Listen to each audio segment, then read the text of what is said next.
Are you looking for more out of your life? Do you need ideas on how to start new businesses and how to move forward in your own personal life? Well, guess what?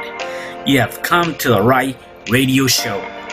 At You Can Overcome Anything podcast show, you will learn and hear from many people from all walks of life who are sharing their challenges, their stories, the habits, and the mind shifts they had to overcome to become who they are today.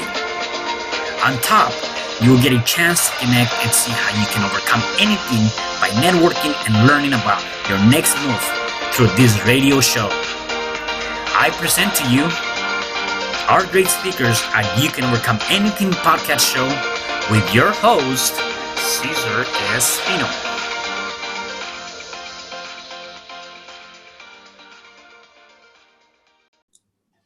Hello there, and welcome back to another episode of You Can Overcome Anything podcast show. It is your host, Cesar Espino, and you can find me at www.cesarrespino.com.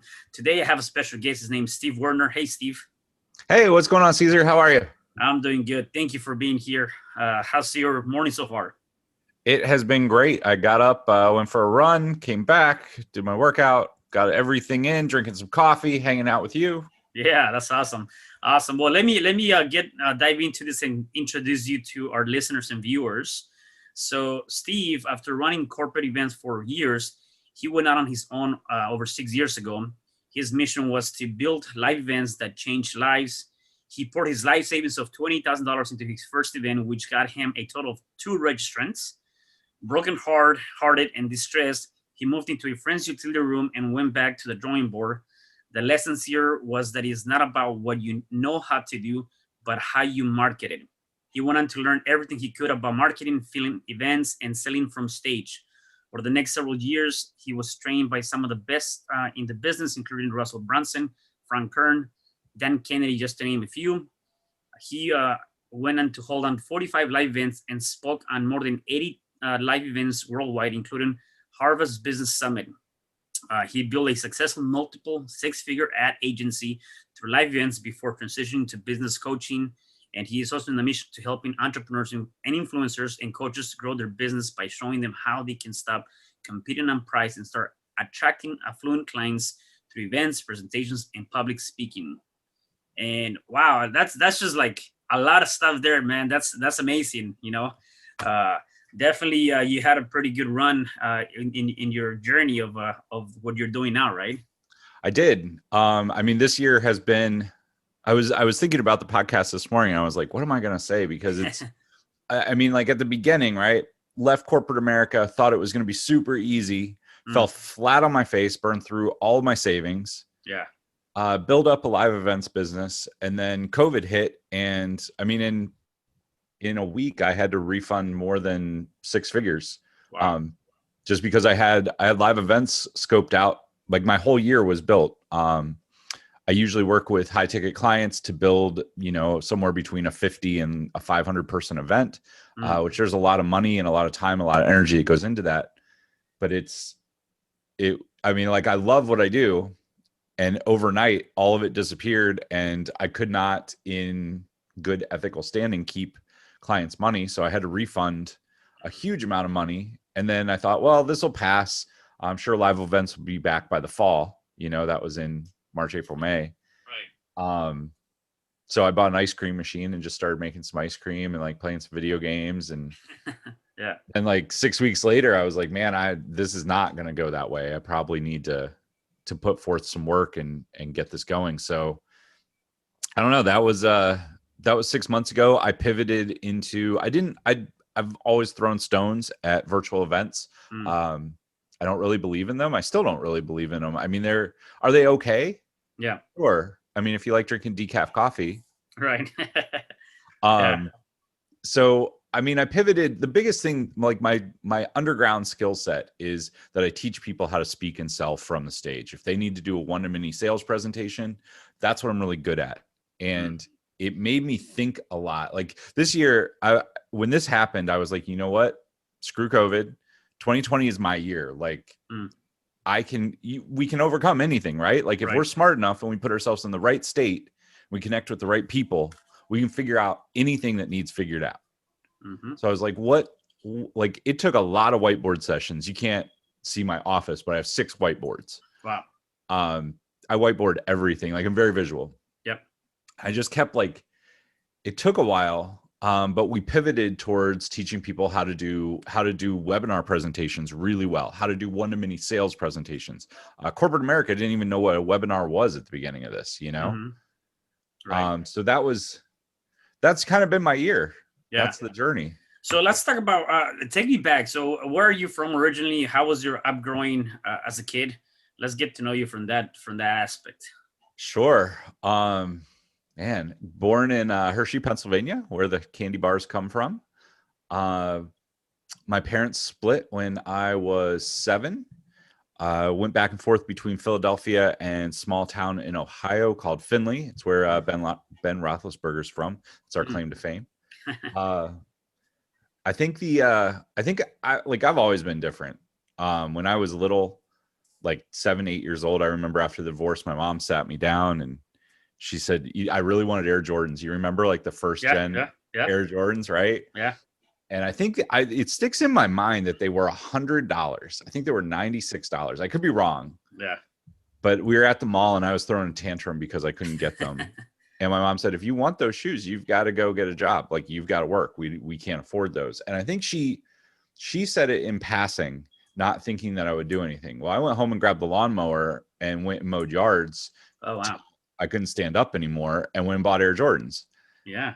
And then like that just kind of started. I got paper routes. I had so many paper routes that my mom made me quit because she looked at it and she was like, you're getting up at 3 a.m. to roll papers, which I'm getting up at 3 a.m.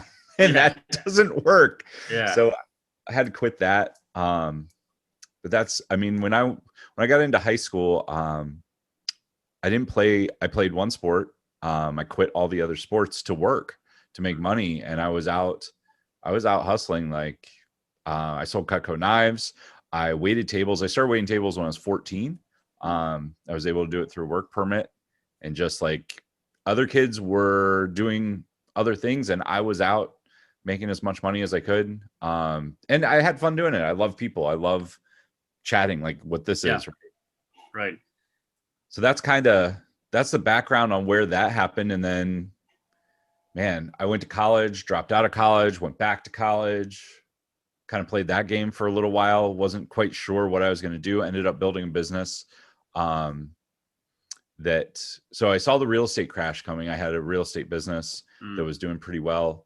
I also did commercial cleaning, banks and churches. So I had 2 businesses. I was 23 years old and I was working 80 hours a week and I was really burned out. I was like, all I want to do is just go have fun.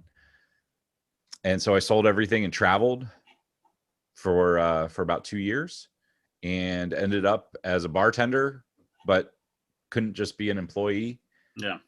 Ended up running restaurants and doing well with that. But then I woke up in 2014 and I worked as a corporate manager for Vail, and I woke up and I was like, why am I here?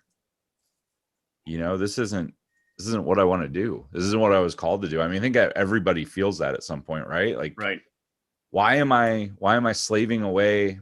I mean, I liked what I did, but it wasn't like it wasn't passion, right? So I sat down and just like, at the time, like I didn't have a morning routine or any of the stuff that people think about now, right? Like, I actually read a book called The Miracle Morning, and you know that book? Oh yeah, definitely, yeah. Okay, so I read that book. 6 Savers. Yeah, I read that book and I was like, some of the stuff didn't fit for me. If I'm really honest, some of the stuff just didn't fit. But the thing that stuck was I was like, I need to journal. I was also listening to some random person that I met in the restaurant sent me a Grant Cardone video where he talked about journaling. It's like old Grant Cardone, like 2008. He's on stage in front of about 20 people, nowhere near what he is now. But he was talking about journaling, and he's like, every day I just get out and write my goals. And then I remember Googling it, and I came across a Tony Robbins video, which I knew who Tony Robbins was, but I hadn't done any of his stuff. And I was like, okay, I'm going to start journaling. what do I want my life to look like? Like I kept doing, that was the journal prompt every day. What do I want out of my life? And I was like, I love live events. I love speaking. I love building the live events. I love that stuff. And I was like, well, how do you become that? And I just I kept laying out different things. I would practice speeches in the mirror. I'd spoke on stage a couple times for like what I did at banquets. We'd put on corporate events. I'd spoke some when I was younger. I was just like, how do I do this? And just kept like throwing things at the wall. And I was like, well, I'm just going to go all in. I'm going to move to Vegas. It's the land of events. I'm going to hold an event there. And I didn't think anything of it because at Vail I'd held events that were 3,000, 5,000 people. I didn't understand the marketing part. I thought you just send out an email and everybody shows up. Right. Yeah, that's not how it works. Definitely not, right? Definitely not how it works. But I think failure is what you learn most from, right? If you approach failure with an open mind, and what can you learn from it? So when I moved to Vegas, I signed on the dotted line for 1,400 person event, venue that would hold that. It was the largest room that Treasure Island had. And I spent money on everything. How to do a website. I spent money on Facebook ads. I spent money on print ads. I spent money on radio ads, solo ads, like anything that said ads. I was like, oh, I'll just put money on it. People show up. It's not how it works at all. I just remember that was a painful experience. Like as much as I want to talk about, you learn from failure. Like there's no way to escape pain. Right. It's inevitable.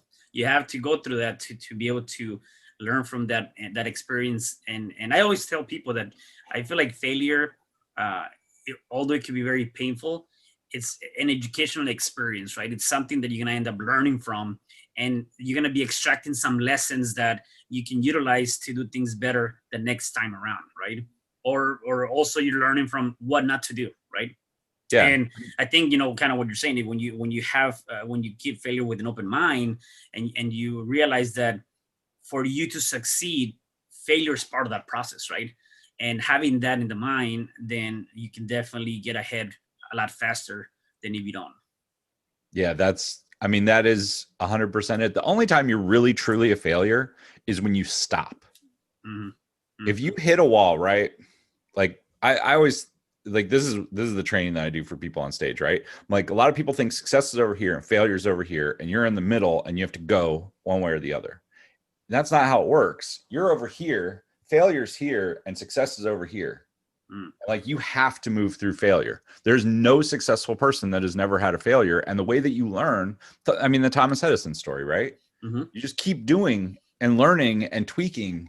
And that's what it's really about. And the faster you can realize, okay, this might be painful right now here today, but tomorrow it's not going to be. The faster you can take the pain out of it and get the lesson and move on, the faster you're going to get more successful at business. Like that's one of the key things I think that separates the people who are successful and successful quicker are the people who, it's the story you tell yourself, oh, I'm a failure. Oh, I didn't do that right. Oh, people are laughing at me. Well, the more you spin that stuff around in your head, the more you believe it and you fall into that victim mentality of, oh, I suck. And oh, this happened to me and whatever. Like that's just a thought process in your head.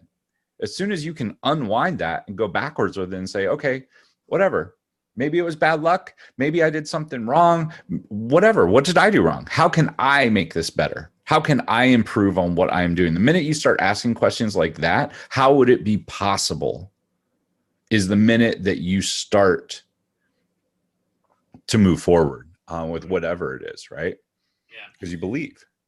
Right. Yeah, definitely. So kind of going back to some of the things that you talked about, I'm interested in two things. Number one, so it seems like at the age of 7, that one conversation you had with your mom really changed the trajectory of how you were going to perceive your future, right?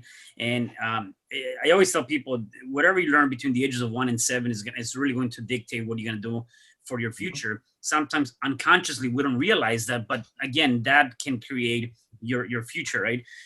Do you believe that because of that conversation and more so not just believing of that conversation, what was one of the things that might have been going through your head saying like, well, if I cannot afford these Jordans and I got to go out and work to get these Jordans. And now from that, you led to actually working in multiple jobs to create something. Like, what was going through your mind? Was it that mentality of, I don't want to be in this situation ever in my life, or I want more for myself? Like, what was the motive to say, you know what, let me keep pushing forward, because that got you to where you're at now? Sure. I mean, there were a couple of different things, right? I'll talk about a high level conversation like the Jordan conversation, but I'll talk about something deeper, which so the Jordan conversation, like I just remember that. I remember going home, and I was a super curious kid. I'm sure I would have been diagnosed ADHD or hyper. My mom actually took me to a specialist. This was like 79, 80. And they had said that I was hyperactive, but she did not want to put me on drugs, which I am so thankful for, because I think hyperactivity and ADHD is a blessing and not a curse. Mm-hmm. Like, if you can learn how to work with anything, and sedating that is like, that's where my energy comes from. So even as a kid, I was curious. I was into everything. I think the twist was when we had that conversation around Jordans, it was, okay, I want things. And we didn't have, I mean, we were middle-class America. We didn't live in a fancy house, but we didn't live in a poor house either. Like, my mom had a nice car. We had decent things. It wasn't a big house. It was a 3-bedroom, 1-bath house. It wasn't anything super fancy, right? We were middle of the road. But I just remember being like, okay, for my first car, I remember having the conversation about a car, and I was like, I want a 65 Mustang. And my mom was like, yeah, good luck. I went and found one and bought it. Yeah. Because I had the cash. I remember stuff that happened, like those kind of things, right? Like coming up, I wanted to be able to do things. I wanted a nice bike. I remember I went and bought, I think it was a $300 bike is what it sticks in my mind at like 12 years old. Everyone else is riding around on, a $99 special. And I was like, no, I want the nice bike with all the tricks, right? I wanted to have something that I enjoyed. I enjoy nice things. I think the deeper level to that conversation, though, like the ages 1 to 7, I'm adopted, which, although my mom and my dad who adopted me love me like their own 100%, and I never met my birth parents, I think there's still that like piece somewhere in the back of your head, right? I think everybody has it to some extent. No matter how great your family life was or how bad it was, like, we're all searching for love and acceptance. And that's like the core belief that's down here, but we all assign different things to it, right? And if I assign, well, I'm a dreamer. I'm a person who goes out and lives my dreams. Like, I see that as, well, that's going to, at some level, people are going to respect that. Some people are going to look up to that. And that's what I want, right? We all want love and acceptance. And how you go about getting that, that's why I like being on stage. I mean, nothing feels better than being up in front of 400 or 500 people. To me, some people, it scares the crap out of them because they're worried about being judged. Yeah, I know I'm going to be judged, but I'm going to be judged positively. That's the difference. Like, I see it as, I gain a lot of energy. I'm extroverted. I love having conversations with people. I love being perceived as an expert because that's what I am. Like, but it's all about the mental images and the things that I've assigned to that, right? Mm-hmm. Yeah, no, that's crazy. That's awesome too. The other thing too that sticks to me is the fact that you said you were working and you said, you know what, let me just go out and travel for 2 years, enjoy life. I think, to me, there's a message there too, and I believe that message is that sometimes we're so afraid to take an opportunity or to do something that we enjoy because X factor, society, family, whatever the case may be. Is there any message there, in terms of, what if you feel like you want to pursue something and you have the means, even if it's for a month or two? I mean, hey, 2 years is awesome, right? But if you have anything of that, do you just hold off, or you actually go out and do it, right? I mean, what is your message there, since you did it for 2 years? Man,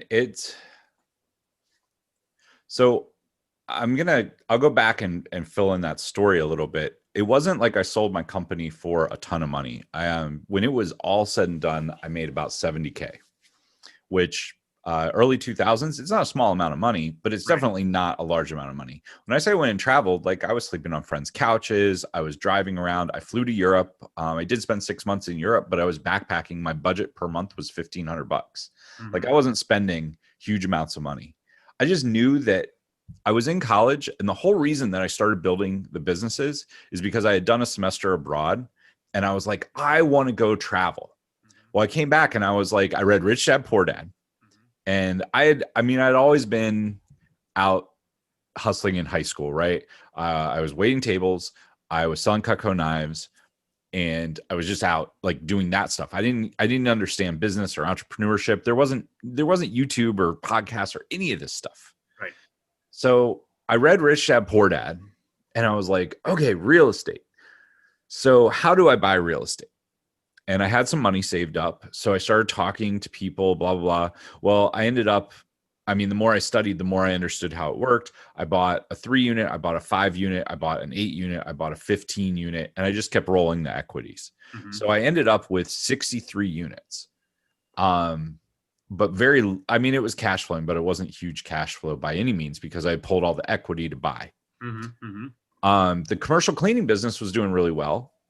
That happened happenstance. I was like, what can I do? Like, what's something that college kids, because I had a lot of college friends, I was in college, that they would like to do. So we went in and we cleaned banks and churches at 10 o'clock at night and worked till 2 a.m. It was great.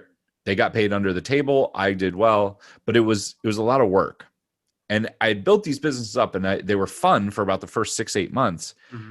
And then I'm just working all the time. I was like, my dream is to go travel. And I was like, well, what happens? And I kind of fought with that, right? And actually what ended up happening is I had a tenant who was really upset with me because I evicted them because they were a bad tenant. They were throwing a whole bunch of parties. They were damaging the house. They had the police called on them several times. So I evicted them. They ended up breaking the house, like literally like knocking down a wall of the house. And that was like the final straw. I was like, screw this, fix the house, sold everything. And I was like, okay, what do you want to do? And that's when I just like made the decision. I was like, well, I want to go travel. So I was like, I have this money. I'm going to go to Europe. I'll live cheap. Came back from Europe, no longer had a place to live. And I was like, okay, I'll just bounce around.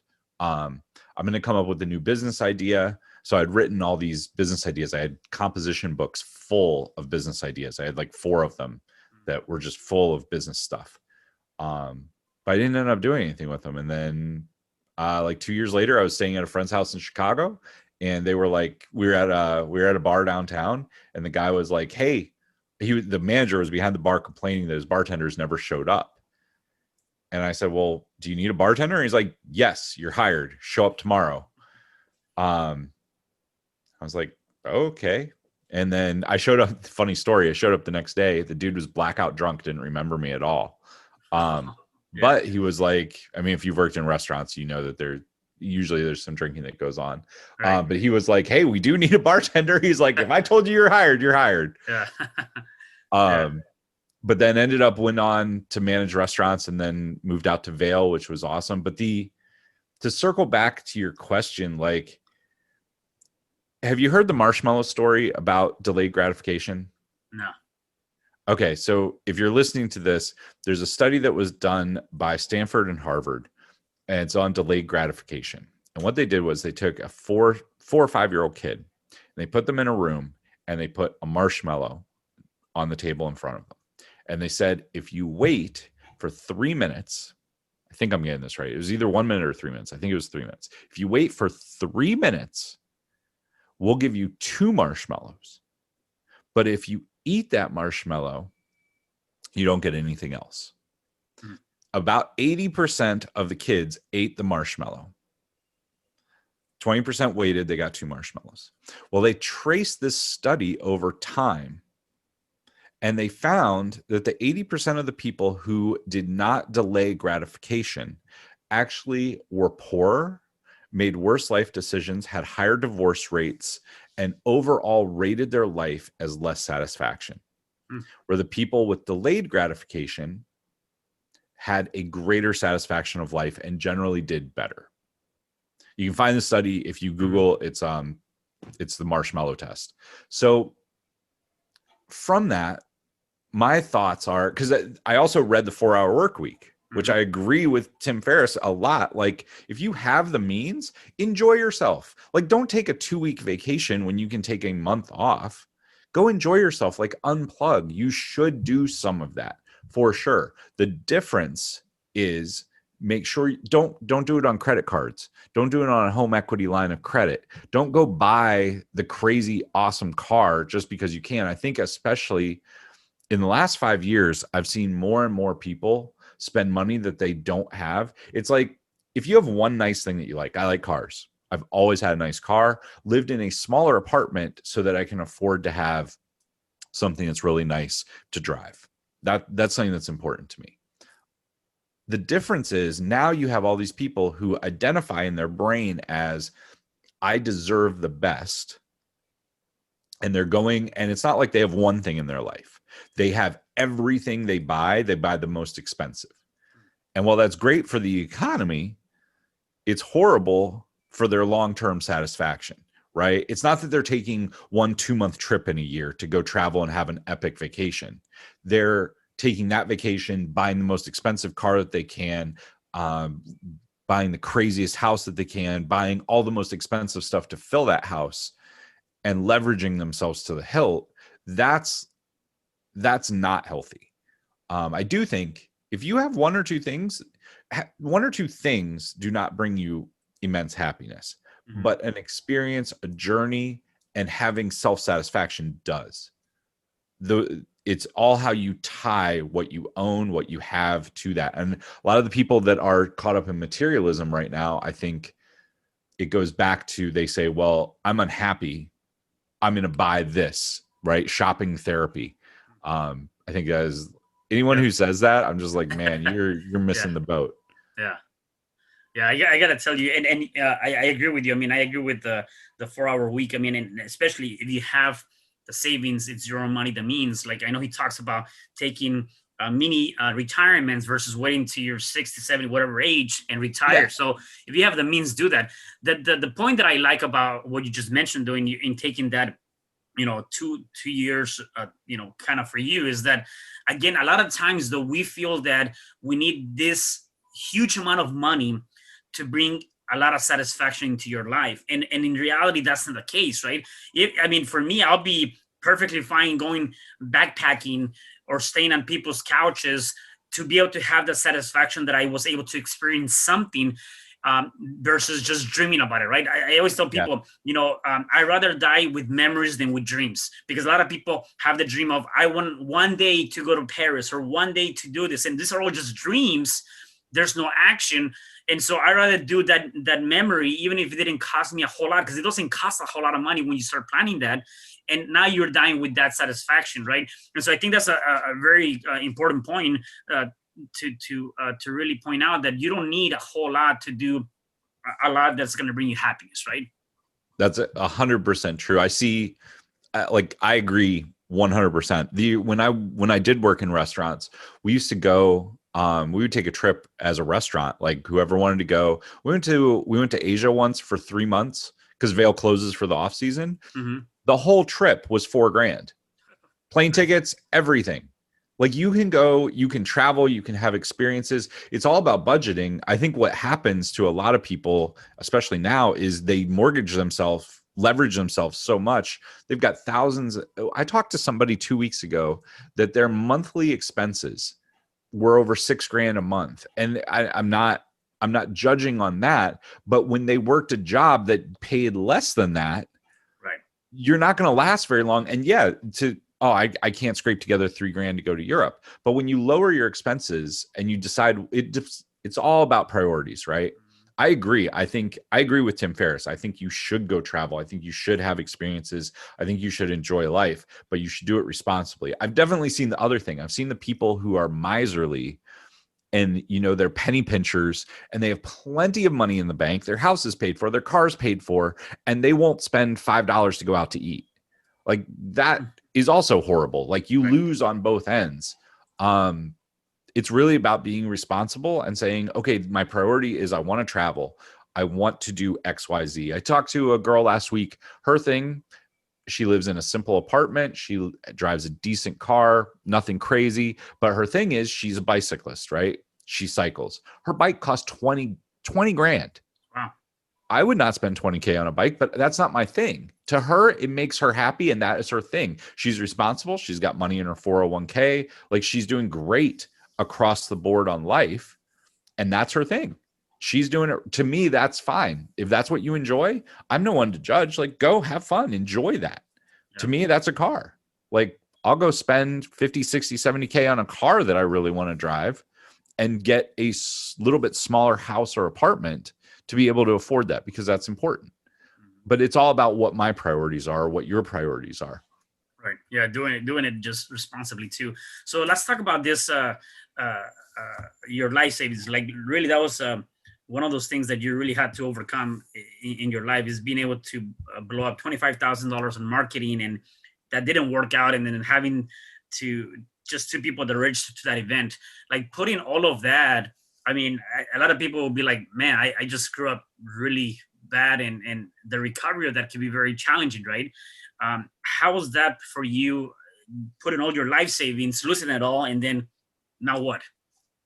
I mean, at the time, it was scary and horrible. I had a good corporate job, right? When I left the corporate job, I had people definitely say, like, what are you doing? Where are you going? And I was like, this was my thought process. I can always come back. I'm really good at my job. Even if you're not really good at your job, somebody will hire you somewhere. Mm-hmm. If you have some skills, you can get a job. I was like, if I don't do it, if I keep dreaming about it, I think I was in that phase of like listening to Tony Robbins, Grant Cardone, journaling for about a year. And it kept coming back to, like, I need to do this. And this is the way any thought process works. Anything you do, you think about doing first. You picture yourself doing it. And for bigger decisions, you have to think about it. Some people have to think a little bit longer. If you can shorten that period, you'll move forward faster in life. That's another secret. It goes back to just what we were talking about earlier, like overcoming the pain and just doing it, right?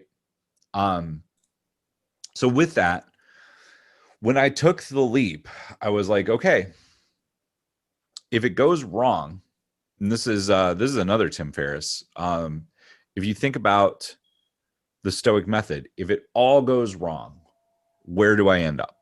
And I was like, you know what? If it all goes wrong, I will go get a job and I'll get back on my feet. Mm-hmm. It might, you know what? At the end of the day, $25,000 is not a small amount of money, but it's sure not a big amount of money. I mean, I've had since then, I've had days where I've made like 3 times, 4 times that. But those days would have never happened if I wouldn't have taken that first jump.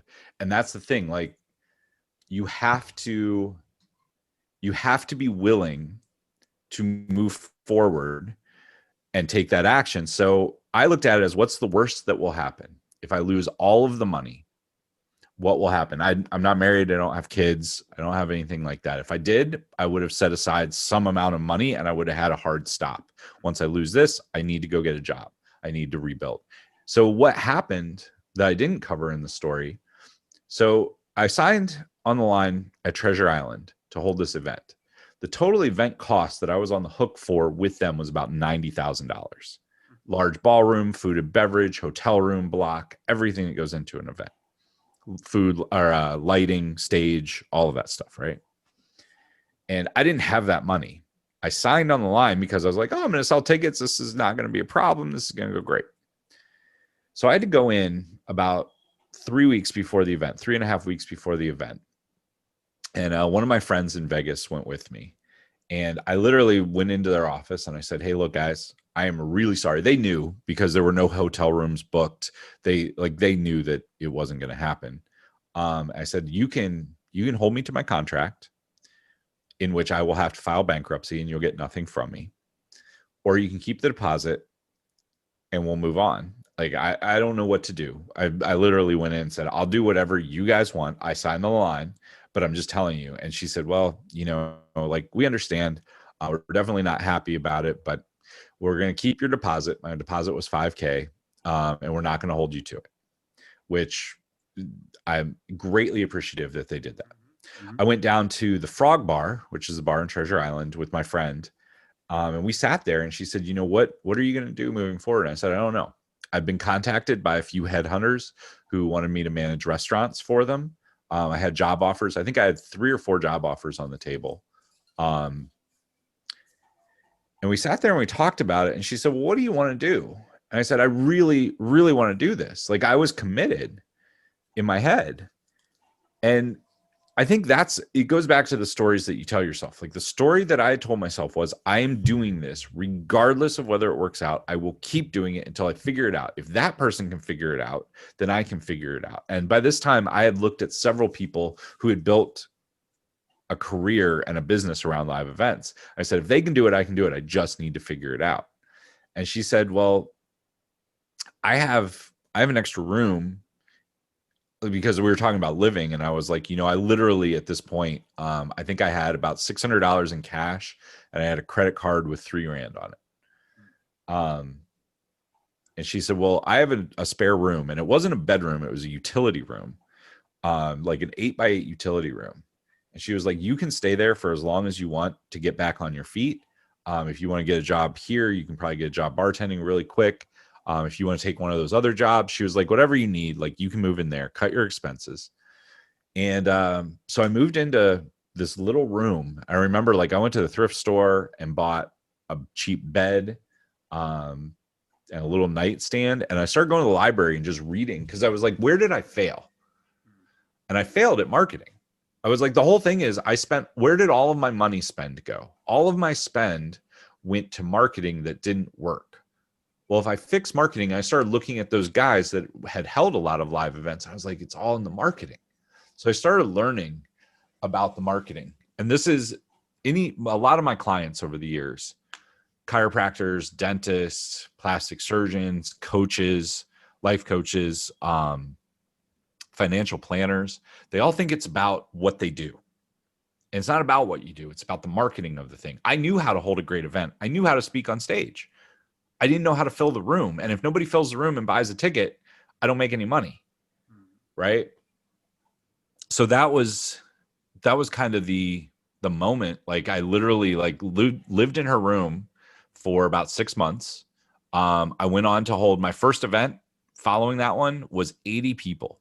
I read all this marketing information, and I took what I'd learned, and I was able to sell an 80-person event, made somewhere around 10K, and like started slowly, incrementally growing it. Like, the path is not the other thing that I think a lot of people struggle with is they listen to, you know, Gary Vee or somebody out there, and they're like, I'm going to absolutely crush this and knock it out of the park. And they go at it.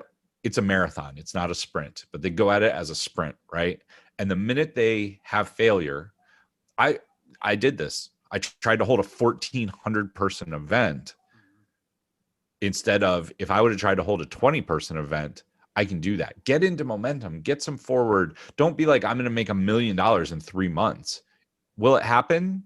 Maybe to 1 out of 150,000 people, right? They're going to be able to go out and do something crazy. But if that's the yardstick that you're measuring yourself by, the chances of you ever feeling good inside are impossible. And if you don't feel good, you will not continue doing it. If you try to go out and run a marathon and you're not a runner, if you go out tomorrow and you're like, I'm running a marathon, you're going to fail. You're going to hit mile 1 and you're going to fail. And then you're going to beat yourself up and then you're never going to run again. Yeah. So that's a very roundabout answer, but yeah, no, that definitely, no, it makes perfect sense too. So I have a couple more questions for you. Like, if people wanted to connect with you, obviously you're helping entrepreneurs, business owners kind of do stuff, or anybody wanted to connect with you, how can they connect with you and learn more about the things you do? Yeah, sure. Stephen Philip Werner, StevenPhillip Werner, is my website. So I focus on mainly helping people build one-to-many presentations. If you're doing a webinar, if you're doing a stage presentation, if you want to speak on stages, that's the stuff that I help with. We build the stories, we build the sales process. I help get all of that in line. You can find me there. Monetize Your Tribe is my business name. So you can go to myt.how. That will also forward you to my main site. Connect with me on Facebook. I love to have conversations. If there's something I can do to help you out, let me know. Yeah. And then you talked about connecting with a lot of different people, through just the learning process, right? And I think part of that is also learning habits that you are now doing that you were not doing before, like in the Miracle Morning, or things that you maybe learned from Tony Robbins or Russel Brunson or any of that stuff. What are some of the habits or things you do now on a day-to-day basis to help you in your journey? Sure. So I still journal every morning. I feel like that is a very, very important thing.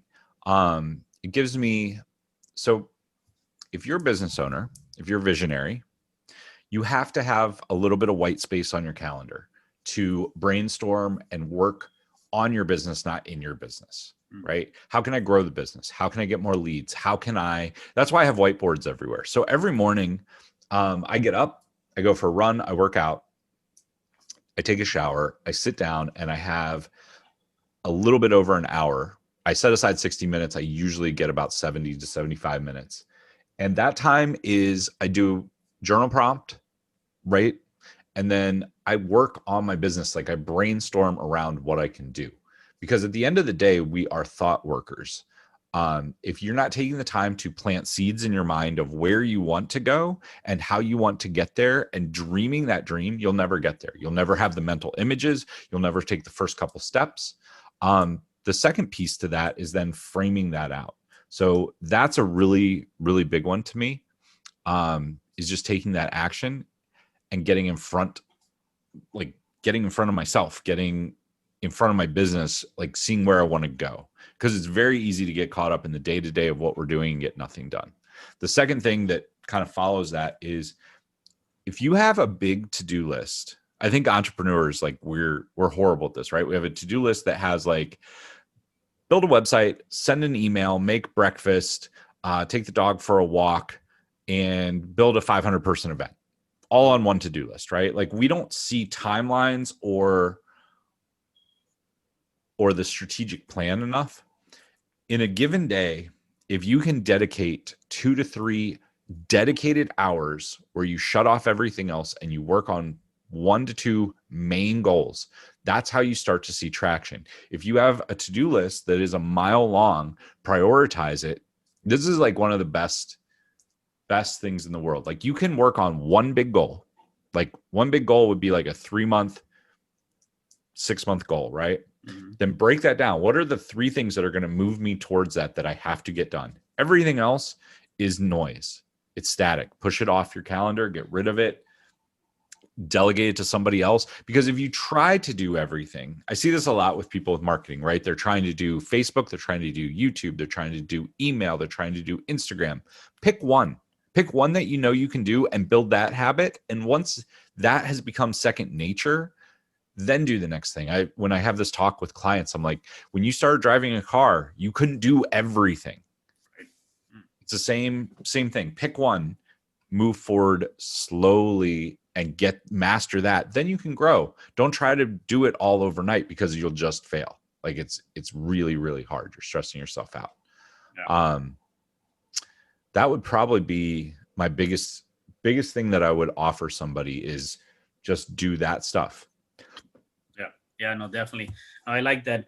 And then the last thing is, if you can just elaborate on this, you said it's not about being perfect or having a huge list. It's about being authentic and connecting with true fans.